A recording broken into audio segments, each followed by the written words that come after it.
అందరికీ నమస్కారం. జై శ్రీకృష్ణ.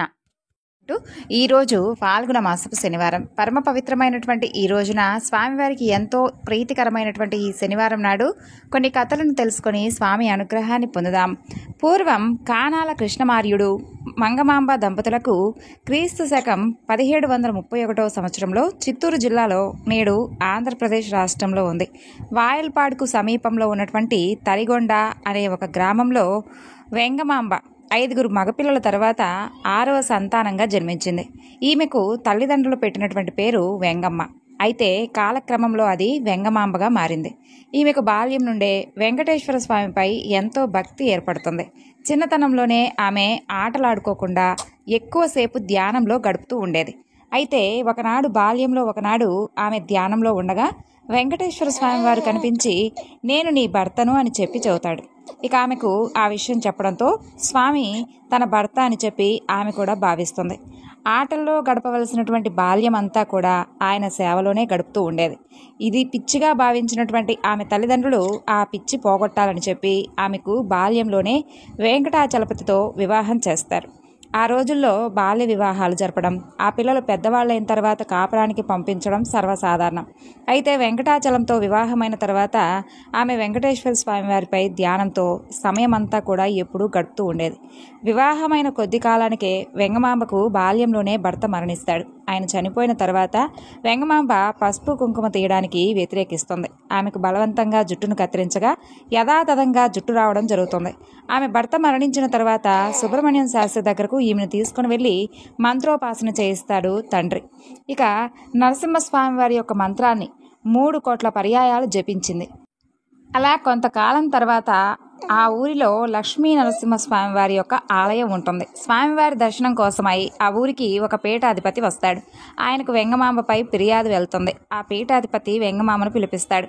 వెంగమాంబను చూసినటువంటి ఆయన, నీవు కట్టుబాట్లు ధిక్కరించడమే కాదు, నీవు పెద్దలకు నమస్కారం కూడా చేయడం మానేసావా ఏమిటి అంటాడు. ముందు మీరు ఆ కుర్చీలో నుండి లేయండి అంటుంది ఆమె. ఆయన అలా లేవగానే ఆమె ఆ కుర్చీకే నమస్కారం చేస్తుంది. అంతే, అందులో నుండి ఒక్కసారిగా మంటలు రేగి అది కాలిపోతుంది. దాంతో ఆ పండితుడు ఇదంతా కూడా ఆమె చేసినటువంటి నరసింహస్వామి వారి యొక్క మంత్రబలమే అని చెప్పి తెలుసుకుంటాడు. ఆమెను బాధించడం మానండి అని చెప్పి వారందరికీ కూడా హితబోధ చేస్తాడు. ఇక ఈమె మంచి భక్త రచయిత్రి అవుతుంది. అలా ఒకనాడు వెంగమాంబ లక్ష్మీ నరసింహస్వామి వారి గుడికి వెళ్ళి అక్కడ ధ్యానం చేస్తూ ఉన్నటువంటి వెంగమాంబకు పూజారి అడ్డు తగిలి ఆమె జుట్టును పట్టుకుని వెలుపలకు లాక్కొని వస్తాడు. దాంతో ఆ ఊరు విడిచిపెట్టి తిరుమల దారి ఏర్పడుతుంది వెంగమాంబ. ఈ విషయం ఎవరికీ తెలియదు. అనేక కష్టాలు పడి కొండపైకి చేరుకుంటుంది. అక్కడ అరుగులపై కానీ ఎక్కడ వీలుంటే అక్కడ ఉండేది. అయితే ఒకనాడు ఆమెను గమనించినటువంటి హతీరాం బావాజీ ఆమెకు వసతి ఏర్పాట్లు చేస్తాడు. తరువాత అన్నమయ్య వంశస్థులు తమ నివాసంలో కొంత భాగం ఆమెకు కేటాయిస్తారు. తిరుమలకు కూడా ఈమె భర్త చనిపోయాడన్న వార్తలు వస్తాయి. దాంతో ఆమెను వేధింపులకు గురి చేస్తూ ఉంటే ఏడుస్తూ ధ్యానం చేసుకుంటూ ఉండేది. ఆ ధ్యానంలో, నీవు వ్యూహలక్ష్మి అమ్మవారిని ధ్యానం చేయి, అంతవరకు నీకు ఆకలి దప్పికలు ఉండవు అంటూ స్వామివారు చెప్పినట్లుగా వినిపిస్తుంది. ఆమె వ్యూహలక్ష్మి అమ్మవారి ధ్యానంలో మునిగిపోతుంది. ఇక హతీరాం బావాజీకి వ్యూహలక్ష్మీదేవి కలలో కనిపించి మాడా వీధులలో ఈశాన్యంలో ఒక ఆశ్రమాన్ని నిర్మించి వెంగమాంబకు నివాసం ఏర్పాటు చేయమని చెప్తుంది. స్వామివారి వంటశాల నుండే ఆమెకు ప్రతిరోజు ఆహారం పంపిణీ చేయాలని కూడా చెప్తుంది. ఆ తర్వాత అమ్మవారి ఆదేశాన్ని అమలు చేస్తారు. వెంగమాంబ అక్కడ తులసి వనం పెంచుతూ ఉండేది. వాటికి నీళ్ల కోసమై బావిని తవ్వుతూ ఉంటే రాయి అడ్డుపడి ఆపివేస్తారు. వెంగమాంబ ఆ రాయిపై కూర్చొని ప్రార్థన చేసి శివయ్యపై ఆసువుగా కవిత్వాన్ని చెబుతుంది. రేపటిలోగా ఇక్కడ నీళ్లు పడతాయని చెప్పి ఆమె వెలుపలికి రాగానే ఆ రాయి ఒక్కసారిగా పగిలి ముక్కలుగా అవుతుంది. నీరు బయటకు వస్తుంది. అందరూ కూడా అది చూసి ఆశ్చర్యపోతారు. వెంగమాంబ గుడికి వెళ్ళి స్వామివారికి హారతి ఇస్తూ ఉండేది. అది ప్రధాన అర్చకులకు అస్సలు నచ్చేది కాదు. ఆమెను అవమానించి పంపించేవారు. ఇక ఆమె తన ఆశ్రమంలోనే ధ్యానం చేసుకుంటూ ఉండేది. చలివేంద్రాలు, అన్నసత్రాలు ఏర్పాటు చేస్తూ ఉండేది. అంతలో స్వామివారి బ్రహ్మోత్సవాలు వస్తాయి. స్వామివారి రథం వెంగమాంబ ఇంటి ముందు ఆగిపోయేది.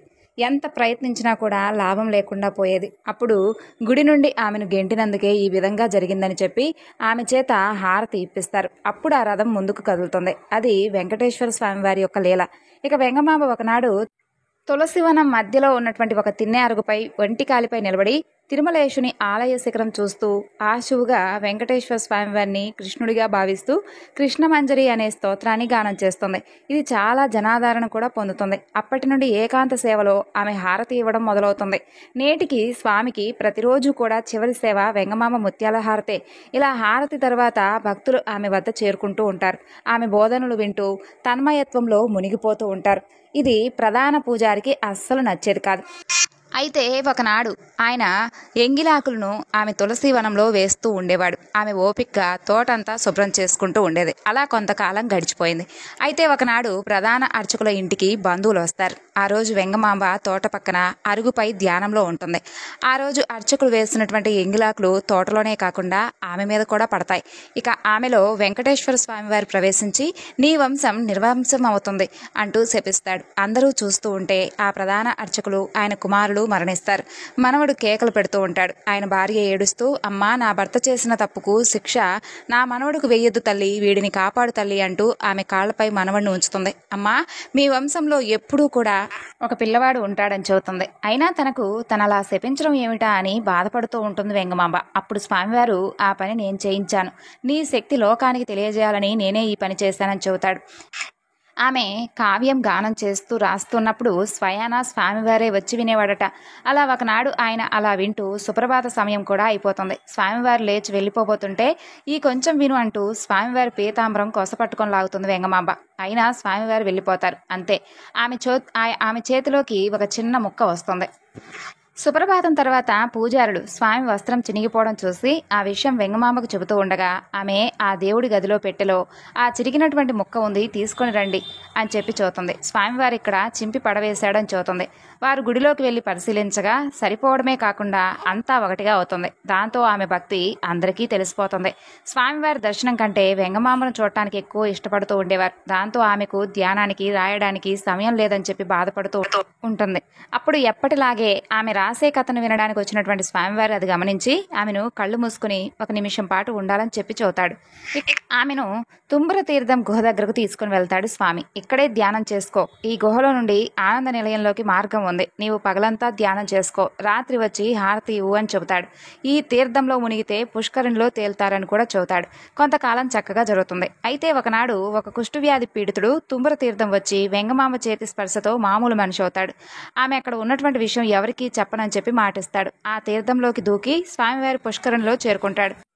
ఇక అతను వెంగమాంబ విషయం కొంతకాలం దాచిపెడతాడు. చివరికి చెప్పి వెళ్ళిపోతాడు. వెంగమాంబను చూడటానికి తుంబుర తీర్థం వస్తూ ఉంటారు.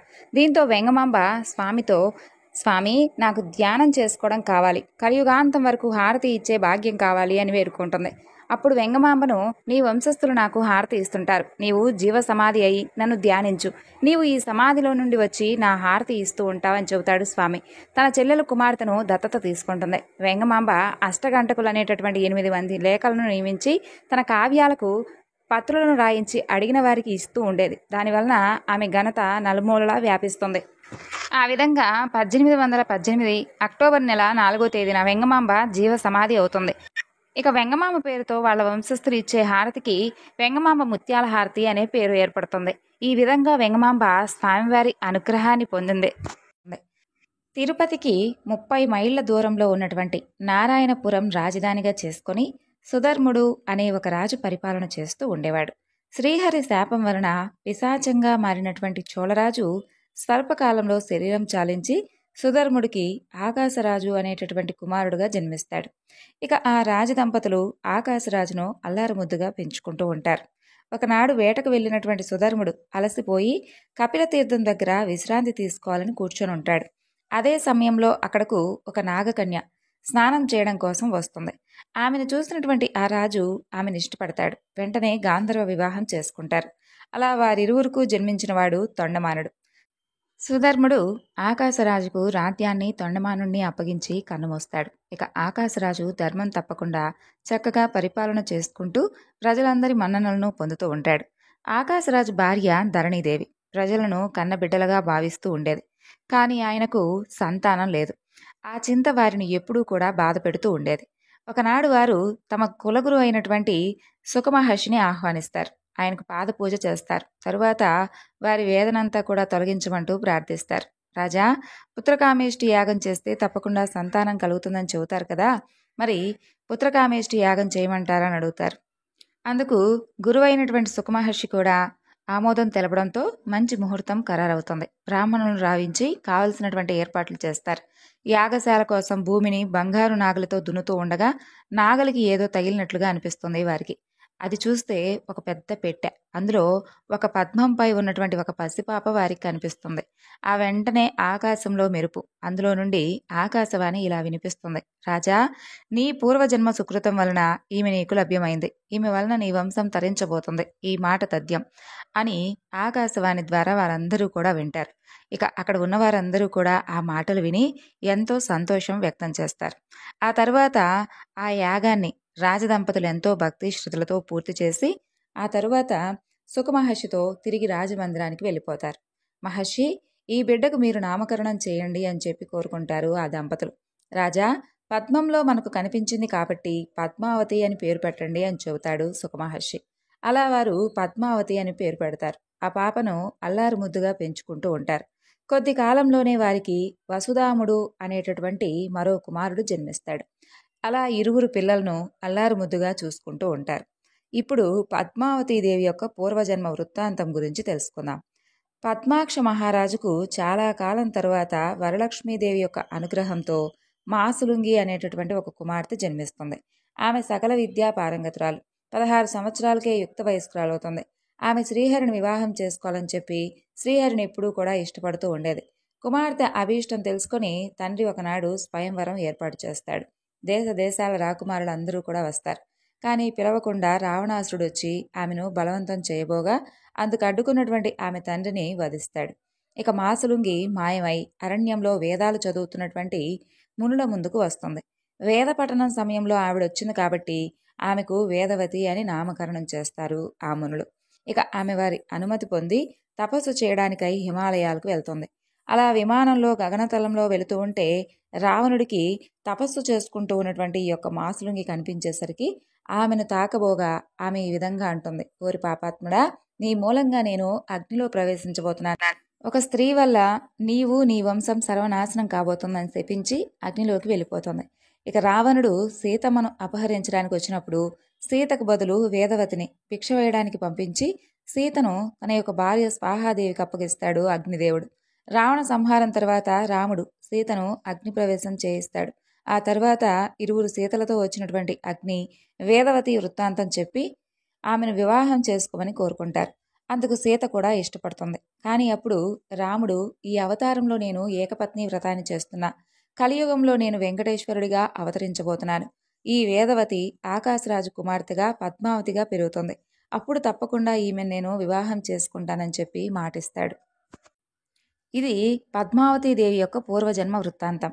ఇక పద్మావతీదేవి ఆకాశరాజు ధరణీదేవి వద్ద చక్కగా శుక్లపక్ష చంద్రుడి వలె దినదిన ప్రవర్ధమానమై సకల విద్యలను నేర్చుకుంటుంది. 14 సంవత్సరాలకే యుక్త వయసుకు వస్తుంది. ఒక శుక్రవారం నాడు గౌరీ పూజ చేసి ఆ తరువాత చెలికత్తెలతో ఆడుకుంటూ ఉంటుంది. నారదుడు నారాయణ నామాన్ని జపిస్తూ అక్కడికి వస్తాడు. ఆయనకు నమస్కారం చేసి ఆయన్ను ఆసనంపై కూర్చోబెట్టి అతిథి మర్యాదలు చేస్తుంది. ఆయన సంతోషించి, అమ్మా, ఏది నీ చేయి చూపించు, నీకు భవిష్యత్ తెలియజేస్తాను అంటాడు. ఆమె చేయి చూపి నారదుల వారి ముందు కూర్చుంటుంది. అప్పుడు నారదుల వారు, నీ చేతిలో పద్మ, గజ, మత్స్యరేఖలున్నాయి తల్లి. నారాయణుడే నీకు భర్త కాబోతున్నాడు. శీఘ్రమే కళ్యాణ ప్రాప్తిరస్తు అంటూ ఆశీర్వదించి అక్కడి నుంచి వెళ్ళిపోతాడు. ఇక వకులమాత యొక్క పరిచర్యలతో చాలా కాలం గడిచిపోతూ ఉంటుంది శ్రీనివాసుడికి.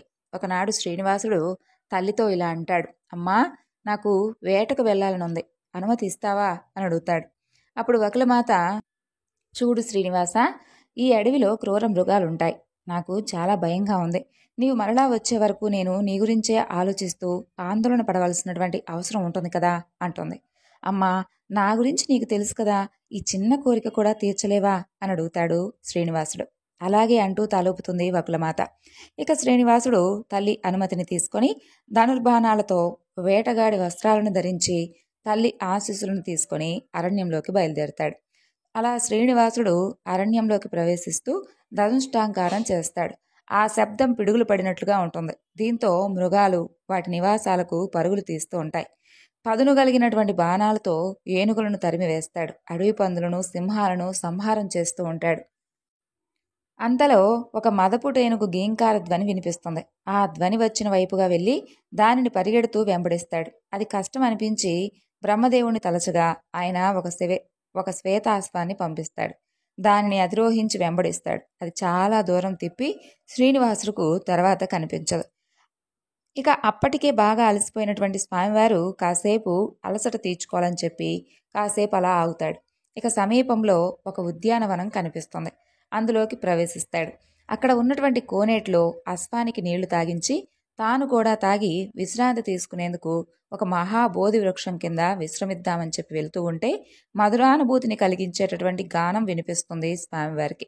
అంతలో పద్మావతీదేవి చెలికత్తెలతో సహా అక్కడికి వస్తుంది. ఆమెను చూసి ఆహా, భూలోకంలో ఇంత సౌందర్యవతులు ఉన్నారా అని ఆశ్చర్యపోతాడు. ఇక ఆమె చెలికత్తెలతో అతనెవరో, అసలు ఇక్కడికి ఎందుకు వచ్చాడో వెళ్ళి కనుక్కొని రండి అని చెప్పి పంపిస్తుంది. ఇక వారు శ్రీహరి దగ్గరకు వెళ్ళి మీరెవరు, ఇక్కడికి ఎందుకు వచ్చారు అంటూ ప్రశ్నిస్తారు పద్మావతీదేవి చెలికత్తెలు. అప్పుడు శ్రీనివాసుడు నేను ఒంటరివాడిని, శేషాచలం నా నివాసం అని చెబుతాడు. ఇక పద్మావతి అతన్ని సమీపిస్తుంది. ఆమెతో స్వామివారు ఈ విధంగా అడుగుతారు, మీ నామం ఏమిటి, మీ తల్లిదండ్రులు ఎవరు అంటూ ప్రశ్నిస్తారు. నేను ఆకాశరాజు కుమార్తెను, నా పేరు పద్మావతి, నా తల్లి ధరణీదేవి అని చెబుతుంది పద్మావతిదేవి. ఓ అవునా, నీ రూపురేఖలు నన్ను ఆకర్షించాయి. నీవు నా కోసమే జన్మించావు. నిన్ను చూడకుండా ఇక నేను ఉండలేను. నీకు కనుక ఇష్టమైతే వివాహం చేసుకుంటాను అని అంటాడు శ్రీనివాసుడు. పద్మావతీదేవి కోపంతో వేటగాడి అయినటువంటి నువ్వెక్కడా, మహారాజు కుమార్తెనైనటువంటి నేనెక్కడా, ఈ పిచ్చి ప్రేలాపనలన్నీ మానుకొని ఇక్కడి నుండి వెళ్ళిపో అని అంటోంది. చూడు రాకుమారి, మీరు లేకుండా నేను వెళ్ళను అని అనగానే ఆమె ఆగ్రహంతో చెలులకు సైగ చేస్తుంది. వారు అతన్ని రాళ్లతో కొడతారు. ఆ దెబ్బలకు అశ్వం చనిపోతుంది. గాయాలతో రక్తం కారుతూ తన నివాసంలోకి అడుగు పెడతాడు శ్రీహరి. ఇక శ్రీనివాసుడు పక్కపై పడుకుంటాడు. తల్లి ఇచ్చినటువంటి పలహారం కూడా తినడు. వకులమాత శ్రీనివాసుడి వద్ద కూర్చొని గాయాలతో ఉన్నటువంటి శ్రీనివాసుని చూసి బాధపడుతూ ఉంటుంది. తండ్రి, నిన్ను ఈ విధంగా గాయపరిచిందెవరు అని అడుగుతుంది. అప్పుడు ఆయన ఏ విధమైనటువంటి సమాధానం చెప్పకుండా మౌనం వహిస్తాడు. చూడు నాయనా, నా దగ్గర దాపరికం దేనికి, నేను నీకు తల్లిని కానా, నేను నీకు తల్లిని అనుకుంటే చెప్పు అంటూ పదే పదే అడుగుతుంది. అప్పుడు శ్రీనివాసుడు అమ్మా, నేను ఒక మదపు టేనుగును వేటాడుతూ అలసిపోయి ఒక ఉద్యానవనంలోకి అడుగుపెట్టాను. అక్కడ కొలనులో నీరు త్రాగి విశ్రాంతి తీసుకోవాలనుకుంటున్నాను. అంతలో రాకుమార్తె కనిపించేసరికి ఆమెను వివాహం చేసుకుంటానని అడిగాను. ఆమె ఇదిగో ఇలా నన్ను కొట్టించిందని చెబుతాడు.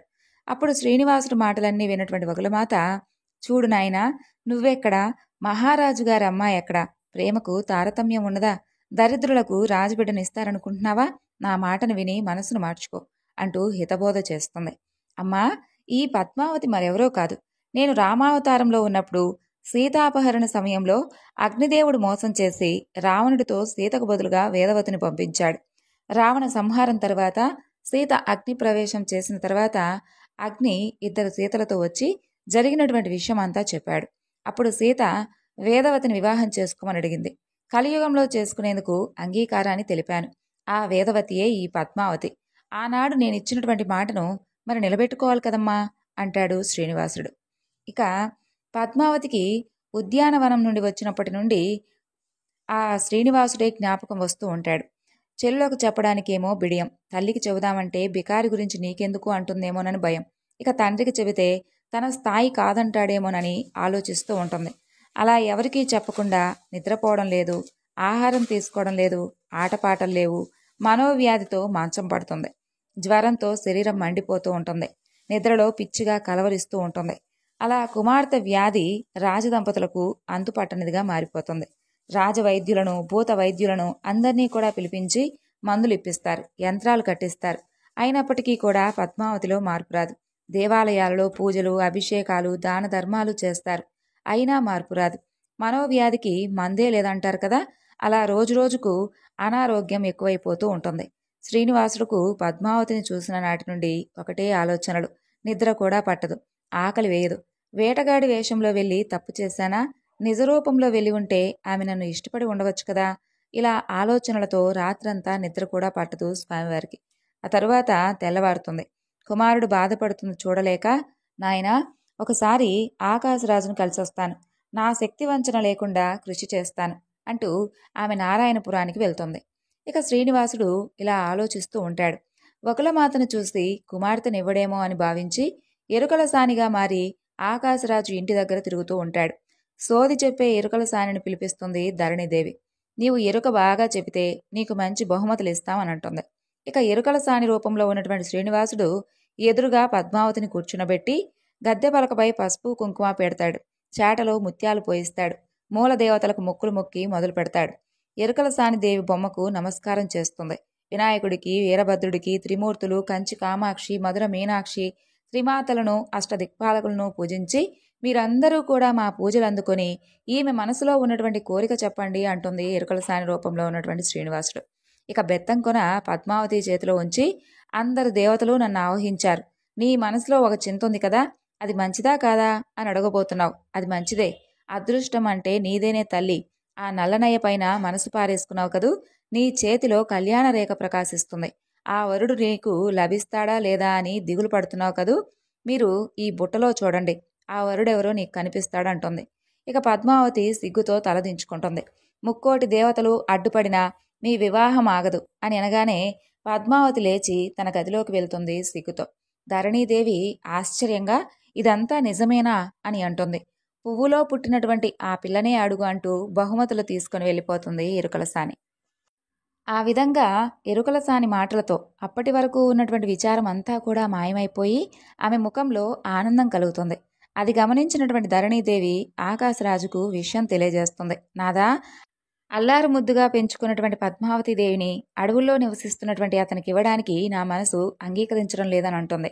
దేవి, నారద మహర్షి శ్రీనివాసుడు అల్లుడవుతాడని చెప్పాడు కదా, ఈ మాట వ్యర్థం కాదు కదా, సుఖమహర్షిని పిలిపించి వివరాలు మాట్లాడదామనంటాడు. అంతలో పద్మావతి అక్కడికొచ్చి, నేను ఆ ఉద్యానవనంలో చూసినటువంటి అతన్ని తప్ప మరెవ్వరినీ కూడా వివాహం చేసుకోను, ఇది నా నిశ్చయం అని చెప్పి వెళ్తుంది. ఇక వకులమాత వరాహస్వామికి విషయం అంతా కూడా చెబుతారు.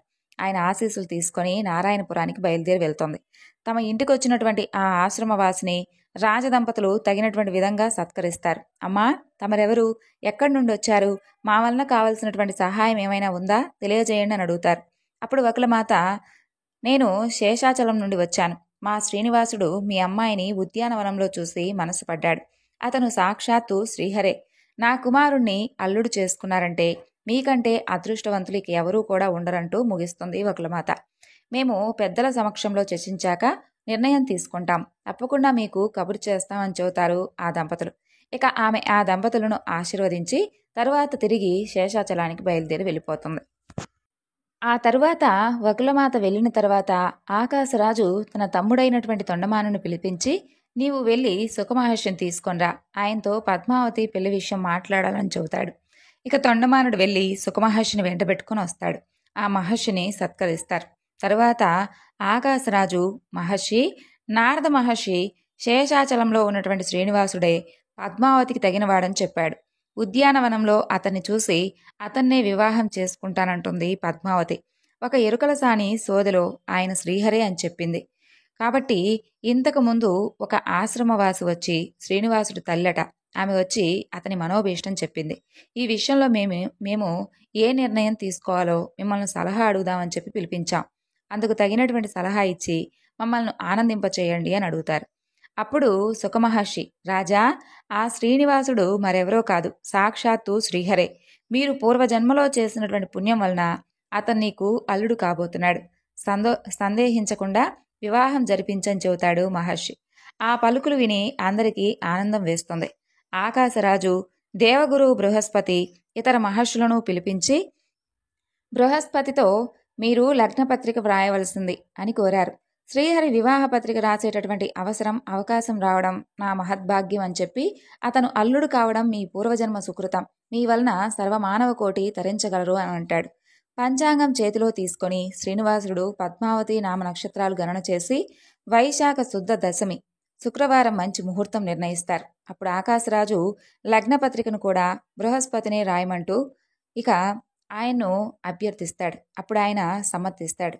ఇక ఆకాశరాజు శ్రీనివాసుడికి రాసినటువంటి లేఖ ఈ విధంగా ఉంటుంది. ఆర్య, తమకు నా పుత్రిక పద్మావతినిచ్చి వివాహం జరిపేందుకు పెద్దలు నిశ్చయించినారు. అందులకు ఈ యొక్క వైశాఖ శుద్ధ దశమి శుక్రవారం మంచి ముహూర్తం కుదిరింది. కాబట్టి తమరందరూ కూడా బంధుమిత్ర సపరివార సమేతంగా వచ్చి మా కన్యాదానం స్వీకరించి మమ్మల్ని కృతార్థులను చేయ ప్రార్థన. ఇట్లు ఆకాశరాజు. ఆ తరువాత సుఖమహర్షికి ఆ లేఖను లగ్నపత్రికను ఇచ్చి శ్రీనివాసుని వద్దకు పంపిస్తాడు.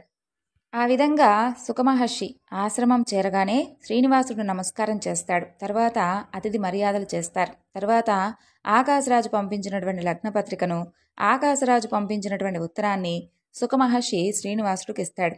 ఆ లేఖను చదివి సుఖమహర్షిని అనేక విధాలుగా కొనియాడతారు. ఒకలమాత ఇచ్చినటువంటి ఆతిథ్యాన్ని స్వీకరిస్తారు. ఆకాశరాజు గారి పాదపద్మాల సన్నిధికి శేషాచలం నివాసి అయినటువంటి శ్రీనివాసుడు ఆనందించి కృతజ్ఞతతో రాసేటటువంటి లేఖా విశేషాలు, తాము పంపినటువంటి శుభలేఖ చూసి చాలా సంతోషించాను. మీరు నిర్ణయించినటువంటి లగ్న కాలానికి సపరివారంగా వచ్చి కన్యాదానం స్వీకరిస్తానని చెప్పి మనవి చేస్తున్నాను. ఇట్లు శేషాచలం నివాసి శ్రీనివాసుడు అంటూ ఆ రాసినటువంటి లేఖను సుఖమహర్షికి అందిస్తారు. సుఖమహర్షి ఆ లేఖను ఆకాశరాజుకి ఇస్తాడు. అది చదివి ఆ రాజు కూడా ఎంతో ఆనందిస్తాడు. సుఖమహర్షిని ఎన్నో రకాలుగా సన్మానిస్తాడు. ఇక నారాయణ స్మరణ చేసుకుంటూ శ్రీనివాసుడి వద్దకు వస్తాడు నారదుల వారు. హరి నారదుణ్ణి ఆసనంపై కూర్చోబెడతాడు. ఆర్తరక్షక, త్రేతాయుగంలో వేదవతికి ఇచ్చినటువంటి మాటను చెల్లించబోతున్నారు. ఆ వేడుక చూసి ధన్యులమవుతాం స్వామి అంటారు నారదుల వారు. నారదా, కళ్యాణానికి కావలసినటువంటి ధనం నా దగ్గర లేదు. ప్రస్తుతం లక్ష్మి నా దగ్గర లేకుండా పోయింది. కాబట్టి నా చేతిలో ధనం లేదు. రాజుగారితో వియ్యం ఏం చెయ్యాలి? అందుకు తగినటువంటి ఉపాయం ఉంటే చెప్పు అని అడుగుతాడు శ్రీహరి. స్వామి, ఎందుకు చింతన? మీకు ధనం కుబేరుడి వద్ద తీసుకోవచ్చు కదా అని అడుగుతారు నారదుల వారు. ఇక శ్రీహరి గరుడుని ద్వారా వర్తమానం కుబేరుడికి పంపిస్తాడు. గరుడు కుబేరుణ్ణి హరి దగ్గరకు చేరుస్తాడు. ఇక నారదుడు కుబేరుడితో, ఈ యొక్క వైశాఖ శుద్ధ దశమి శుక్రవారం శ్రీహరికి వివాహం నిశ్చితార్థం జరిగింది కదా, అందుకే నీవు ధన సహాయం చేసి ఈ కార్యాన్ని గట్టెక్కించాలి అని పలుకుతాడు. కుబేరుడు అందుకు అంగీకరిస్తాడు. 3,364 కోట్ల రామ నిష్కములనిచ్చి పత్రం రాయించుకుంటాడు. అందుకు సాక్షులుగా బ్రహ్మ, శివుడు సంతకాలు చేస్తారు. కుబేరా, నీవిచ్చినటువంటి ధనానికి వడ్డీ చెల్లించి కలియుగాంతమున మొత్తం కూడా చెల్లిస్తానని చెబుతాడు శ్రీహరి. అందుకు కుబేరుడు సంతోషిస్తాడు. శ్రీనివాసుడు కళ్యాణానికి ధనం సమకూరినందుకు ఎంతో సంతోషిస్తాడు. ఇక శ్రీహరి తన సోదరుడైనటువంటి గోవిందరాజస్వామి వారిని పిలిపించి, సోదరా, కుబేరుడి వద్దకు వెళ్ళి ధనం తీసుకుని విశ్వకర్మను పిలిచి వసతి గృహాలను నిర్మించు అని చెబుతాడు. గోవిందరాజస్వామివారు వివాహానికి కావలసినటువంటి మందిరాలను, మండపాలను, ప్రాంగణాలను నిర్మిస్తాడు. శేషాచలం కలియుగ వైకుంఠంగా మారుతుంది. గోవిందరాజస్వామివారి చేతిలో ధనరేఖలు ఉండడం వలన ధనం ఖర్చు పెట్టిన కొద్దీ అలా పెరుగుతూ ఉంటుంది. అమ్మా, శుభలేఖలు ఎవరెవరికి పంపించాలి చెప్పు అని అడుగుతాడు శ్రీహరి. చూడు నాయనా, నీవు దేవదేవుడివి. 14 లోకాలలో అందరికీ కూడా శుభలేఖలు పంపించాలి కదా అంటుంది వకులమాత. అలా గరుడుడికి శుభలేఖలను అందించాలని చెప్పి శ్రీహరి గరుడుడికి శుభలేఖలు అందించి పంపిస్తాడు. ఆహ్వానితులందరూ కూడా బయలుదేరి శేషాచలాన్ని చేరుకుంటారు. బ్రహ్మ, సరస్వతి, శివపార్వతులు, శచి, ఇంద్రుడు, నారదుడు, అష్టదిక్పాలకులు, బృహస్పతి, మహర్షులు, అప్సరసలు, వినాయకుడు ఇలా మొదలైన వారందరూ కూడా హరి వివాహానికి విచ్చేస్తారు. అగ్నిదేవుడు పంచభక్ష పరమాణాలు అతిథులకు వడ్డించి చందన కస్తూరి తాంబూలాలిచ్చి సత్కరిస్తూ ఉంటారు. వాయువు మంచి పరిమళాలను వెదజల్లుతూ ఉంటాడు. అనసూయ, సరస్వతి, పార్వతీదేవి నలుగు పెడతారు. గంధర్వకాంతలు మంగళ స్నానం చేయించి పట్టు పీతాంబరాలు కట్టించి ఆభరణాలను అలంకరణ చేస్తారు. అలా గరుడుపై కూర్చోబెడతారు. పరమేశ్వరుడు శంఖం పూరించగా దేవతలందరూ కూడా వారి వారి వాహనాలను అధిరోహిస్తారు. బ్రహ్మదేవుడు వేదాలను పఠించగా మంగళ వాద్యాలు మ్రోగుతూ ఉండగా శేషాచలం వీడతారు. నారాయణపురం సమీపాన సుఖమహర్షి ఆశ్రమానికి చేరుకుంటారు. సుఖమహర్షి శ్రీనివాసుడికి నమస్కారం చేసి పాదపూజ చేసి, హరి దయామయ, నా ఆశ్రమాన్ని పావనం చేసి నా ఆతిథ్యాన్ని స్వీకరించండి అంటూ వేడుకుంటారు. అలా అందరూ కూడా ఆశ్రమంలో తృప్తిగా భోజనాలు చేస్తారు. సుఖమహర్షి స్వామిని స్తుతించి సాగనంపుతాడు. ఇక అక్కడ ఆకాశరాజు నారాయణపురంలో చలువ పందిళ్లు వేయించి మంగళ తోరణాలు కట్టించి శోభాయమానంగా ఉంచుతాడు. అందమైనటువంటి దీపాలను ఏర్పాటు చేస్తారు. రంగురంగుల రంగవల్లులు వేయిస్తాడు. ధరణీదేవి ముత్తైదులను రావించి పద్మకు నలుగు పెట్టించి తర్వాత పన్నీరు స్నానం చేయిస్తుంది. పట్టు వస్త్రాలను కట్టించి రత్నఖచిత ఆభరణాలను అలంకరింపచేస్తారు. అంతలో హరి పురప్రవేశం చేస్తున్నారని సేవకులు వార్త అందిస్తారు. ఆకాశరాజు శ్రీనివాసులకు ఎదుర్కోలు గావించుటకై మంగళ వాద్యాల నడుమ మంత్రి సామంతాదులు వెంటరాగా శ్రీనివాసుడికెదిరేగి ఆయన్ను గజవాహనంపై ఆకాశరాజు కూర్చోబెట్టి పురవీధుల్లో ఊరేగించి విడిది మందిరాల్లోకి వెంటబెట్టుకుని వెళ్తాడు. కళ్యాణానికి వచ్చినటువంటి బ్రహ్మాది దేవతలకు ఋషులకు తగినటువంటి మందిరాలను ఏర్పాటు చేస్తారు. షడ్రశోపేతమైనటువంటి విందు పెట్టిస్తారు. చందన తాంబూలాలిచ్చి సత్కరిస్తారు. ఆ రాత్రి అందరూ కూడా విశ్రమిస్తారు. ఆకాశరాజు వారి వద్ద సెలవు తీసుకుని మందిరానికి వచ్చి ధరణీదేవితో మరుసటి రోజు వివాహానికి కావలసినటువంటి ఏర్పాట్లలో మునిగిపోతారు. ఇక సూర్యోదయానికి ముందే వశిష్ఠ మహర్షి వివాహ సమయం ఆసనమైంది, మీ రాజదంపతులు వెళ్ళి శ్రీనివాసుడికి పాదపూజ చేయడానికి వెళ్ళండి అంటూ వారిని పంపిస్తారు. ఇక వారు వెళ్ళి పన్నీరు, పాలు, పూలు, చందన అక్షతలు, ధూప దీపాలతో పాదపూజ చేస్తారు. ముత్యాల పల్లకిలో శ్రీహరి కూర్చుంటే కర్పూర నీరాజనాలు సమర్పిస్తారు. అక్కడ నుండి దేదీప్యమానంగా వెలుగొందుతున్నటువంటి కళ్యాణ మండపంలోకి తీసుకుని వెళ్తారు. అక్కడ ఏర్పాటు చేసినటువంటి నవరత్నాలతో పొదగబడినటువంటి పీటపై కూర్చోబెడతారు. అలా ఆకాశరాజు పద్మావతీదేవి చేయి పట్టుకొని బంగారు పాత్రతో ధరణీదేవి జలం పోయగా శ్రీనివాసులకు కన్యాదానం చేస్తాడు. వశిష్ఠ మహర్షి వధూవరులకు కంకణాలు కట్టిస్తాడు. ముత్తైదువులు హారతుల మధ్య పద్మావతి మెడలో శ్రీనివాసుడు మాంగళ్య ధారణ చేస్తాడు. బ్రహ్మాది దేవతలందరూ కూడా పుష్పాక్షతలు వేస్తారు. వాణి, పార్వతి వధూవరులకు హారతులిస్తారు. గంధర్వులందరూ కూడా ఆకాశం నుండి పుష్పవర్షాన్ని కురిపిస్తారు. ఆ విధంగా మహావైభవంగా జరిగినటువంటి ఆ కళ్యాణాన్ని చూసి వకులమాత ఆనంద పరవశురాలై వధూవరులను దీవిస్తుంది.